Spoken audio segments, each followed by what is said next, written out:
दादी कौन सी कहानी सुनाती है? एलिफेंट वाली। ओके, एलिफेंट वाली सभी सुनते हो घर में कहानियां? ओके, आज हम कहानी सुनाइए। कैसा नाम है? कैसा नाम है? जिन्हों पानी की प्यास लगी हो गया ना, कैसा नाम है?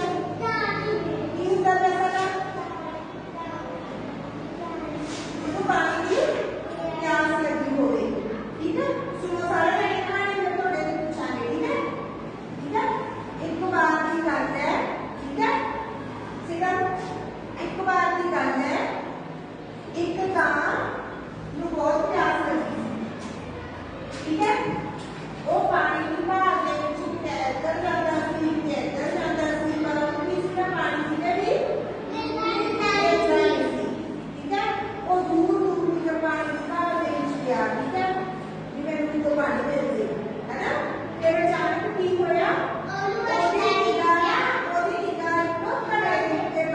मटके के उत्ते पई। ठीक है, पानी का मटका वो उठ के ओदे कोले गया है ना, पानी में पानी पी लूंगा। ठीक है, पर जब उन्हें उत्ते जाके देखा तो मटके में पानी की सीगा थोड़ा सा, मटके की सी पानी थोड़ा थोड़ा ही ओदे अपना मुंह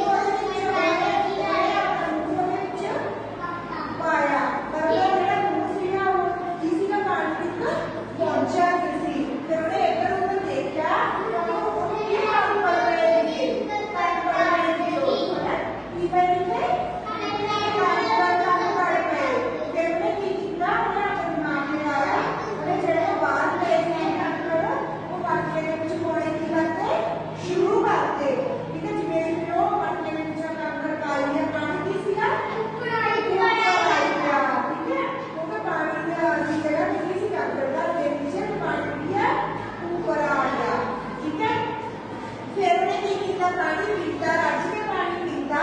ठीक है, तो फिर भी है और क्या इस कहानी में सब शिक्षा मिलती है कि जितने चाह उतने राह। ठीक है, पीछे से पानी पीने की उन्होंने कोशिश की थी ताकि सीधा में सीधा में डॉक्टर से चाचा कर चुकाए ताकि पानी पी लिया। जो सोचता है पानी लगते हैं उठ जाता लोग कि मर जाता कैसा कैसा मर जाता।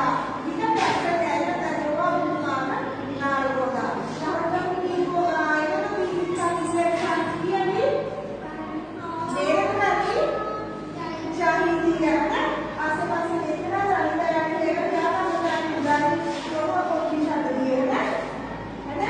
चलो लास्ट पे खड़ो सेकंड वाले खड़ो